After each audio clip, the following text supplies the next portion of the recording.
Friends आज हम यहाँ पर बात करेंगे एक एंटीबायोटिक इंजेक्शन के बारे में कि क्या यूज़ है, क्या साइड इफ़ेक्ट है, क्या वार्निंग है, इन सभी के बारे में हम आज यहाँ पर पूरी डिटेल से यहाँ पर बात करेंगे। तो फ्रेंड्स मैं फार्मासिस्ट ओम प्रकाश कुमावत, आज हम यहाँ पर बात कर रहे हैं एमिजेक्ट 500 इंजेक्शन के बारे में।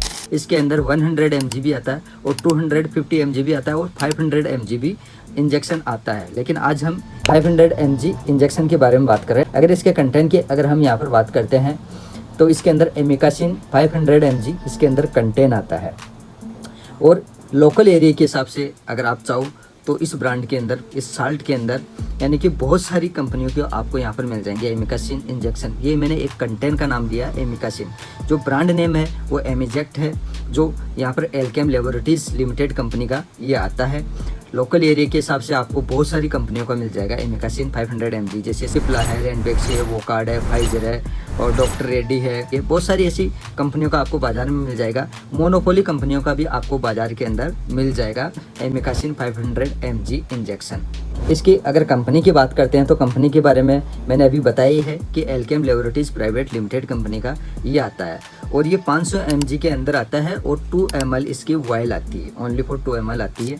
इसकी अगर हम यहाँ पर बात करते हैं MRP की कि क्या रेट का आ रहा बाज़ार के अंदर, तो फ्रेंड्स आप कभी भी MRP के ऊपर ना जाइए, क्योंकि MRP बढ़ के भी मिल सकती है और आपको कम होके भी मिल सकती है। काफ़ी सारी ऐसी बाज़ार के अंदर कंपनियां हैं जिसके 20 रुपये या तो ऊपर मिलेंगे या फिर नीचे मिलेंगे, कम ज़्यादा इसमें चलता रहता है। तो इस अगर एमिजेक्ट 500 mg इंजेक्शन की मैं बात करता हूँ तो इसकी 113 रुपीज़ और 74 पैसे इसकी MRP है। तो मैं कह रहा हूँ दोबारा कि आप MRP के ऊपर कभी ना जाइए, क्योंकि आपको हो सकता है कि बढ़ के मिल जाए, हो सकता है कि MRP आपको कम होके मिल जाए, तो MRP के ऊपर आपको कभी भी ना नहीं जाना। अब हम यहाँ पर बात करते हैं कि एमिजेक्ट 500 mg के बेनिफिट्स क्या है। तो ध्यान रहे कि ये डॉक्टर की पर्ची के द्वारा मिलने वाला इंजेक्शन होता है और डॉक्टर की देखरेख के अंदर ही इसका इस्तेमाल किया जाता है, इस बात का ध्यान रखें। लेकिन किन किन बीमारियों के अंदर इसका इस्तेमाल किया जाता है, तो सबसे मेन पॉइंट जो होता है वो होता है यूरिन इन्फेक्शन के लिए इसका सबसे ज़्यादा इस्तेमाल किया जाता है डॉक्टरों के द्वारा। जैसे यूरिन इन्फेक्शन हो गया, ENT का कोई इन्फेक्शन हो गया, नाक कान गले का, इसके अलावा आंखों का कोई इन्फेक्शन हो गया, उसके अंदर इसका इस्तेमाल किया जाता है। जोड़ों का कोई प्रॉब्लम हो गई, गठिया की कोई प्रॉब्लम हो गई, हड्डियों का कोई इन्फेक्शन हो गया और पेट का कोई इन्फेक्शन हो गया, इन सभी बीमारियों के अंदर इस एमिकासिन इंजेक्शन का यहाँ पर इस्तेमाल किया जाता है। यानी कि ये अगर किसी की भी बीमारी होती है, जैसे आँख से रिलेटेड, ENT से रिलेटेड, नाक कान गले से कोई रिलेटेड, दांत से कोई रिलेटेड, या कोई हड्डी से कोई रिलेटेड प्रॉब्लम, या यूरिन इन्फेक्शन से कोई रिलेटेड, या कोई पेट से कोई रिलेटेड अगर कोई बीमारी है, तो उन समस्याओं को दूर करने के लिए इसका इस्तेमाल किया जाता है। बहुत ही अच्छा इंजेक्शन है, एंटीबायोटिक है। अब हम इसकी बात करेंगे कि इसको लेने के दौरान आपको क्या क्या साइड इफ़ेक्ट यहाँ पर देख सकते हैं। देखिए फ्रेंड्स, किसी का यहाँ पर सिर दर्द हो सकता है, किसी को अगर कोई प्रॉब्लम हो रही है तो वो थोड़ी सी ज़्यादा हो सकती है, या किसी को यहाँ पर बुखार भी आ सकता है, तो ये थोड़ी देर के लिए हो सकता है साइड इफ़ेक्ट के अंदर। और जैसे ही इंजेक्शन का असर कम हो जाता है वैसे ऑटोमेटिक ये ठीक हो जाएगा। तो आप इसका भी ध्यान रखिए कि अगर साइड इफ़ेक्ट आ रहा है तो आप तुरंत अपने नज़दीकी डॉक्टर से सलाह मशवरा ज़रूर करें।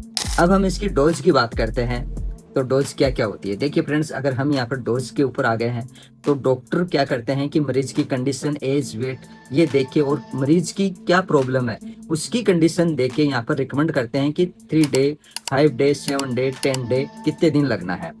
तो वो जैसे कि मान लो कि अगर किसी की बहुत ही ज़्यादा यहाँ पर क्रिटिकल हालत है तो उसके अंदर डॉक्टर यहाँ पर 7 डेज लिखते हैं कि आपको यहाँ पर सुबह शाम 7 दिन तो लगवाना ही लगवाना है किसी भी कंडीशन के अंदर। उसके बाद आपको यहाँ पर डॉक्टर को दिखाना होता है, तो 7 दिन तो दिखाना ही दिखाना होता है।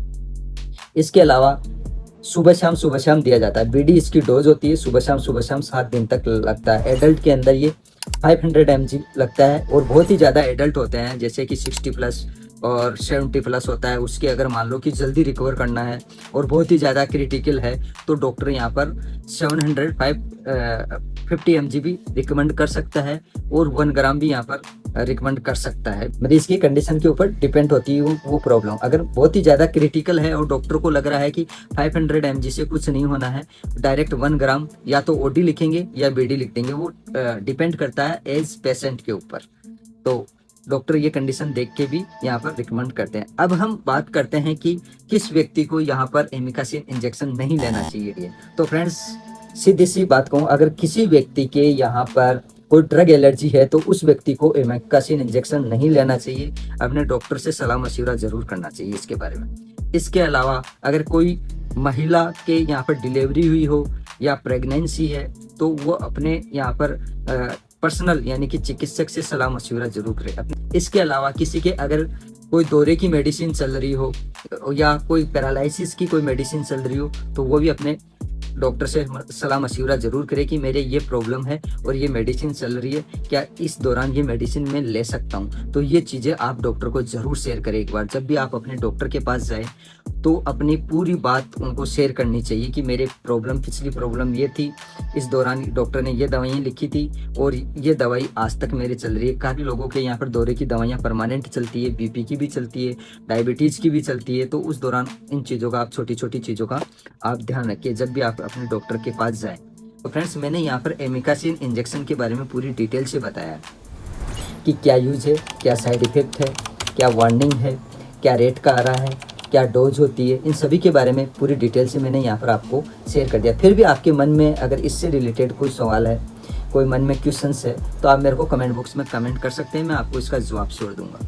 इनके अलावा अगर आप किसी भी मेडिसिन के बारे में या किसी भी डिजीज़ के बारे में कोई क्वेश्चन पूछना चाहते हैं तो आप मेरे को कमेंट बॉक्स में कमेंट ज़रूर करें, मैं आपको जवाब छोड़ दूंगा। हो सकता है तो मैं आपको उस डिजीज़ या उस मेडिसिन के ऊपर पूरा एनालिसिस कर दूंगा, पूरी यानी कि एक वीडियो बना दूंगा पूरी, यानी कि किस किस को लेना चाहिए, किसको नहीं लेना चाहिए यहाँ पर, तो पूरी डिटेल से आपको वीडियो बना के दे दूँगा। और ध्यान रखिए फ्रेंड्स, एक बात मैं हमेशा कहता आया हूँ और कहता रहूँगा, कोई भी मेडिसिन, किसी भी प्रकार की मेडिसिन आप अपने मन के मुताबिक कभी भी ना लें। जब तक आपका पर्सनल डॉक्टर आपको एडवाइस ना दे तब तक आपको नहीं लेना चाहिए। मन के मुताबिक कभी भी कोई भी मेडिसिन नहीं लेना चाहिए। अपने स्वास्थ्य के प्रति खिलवाड़ कभी नहीं करना चाहिए हम सबको। तो जब भी अगर कोई भी प्रॉब्लम होती है तो अपने नज़दीकी डॉक्टर से सलाह मशवरा करें। अगर वो डॉक्टर आपको यहाँ पर रिकमेंडेशन कर देता है तो ही आप मेडिसिन लें, अन्यथा नहीं लें। तो फ्रेंड्स आज के लिए इतना ही, मिलते हैं नेक्स्ट वीडियो में।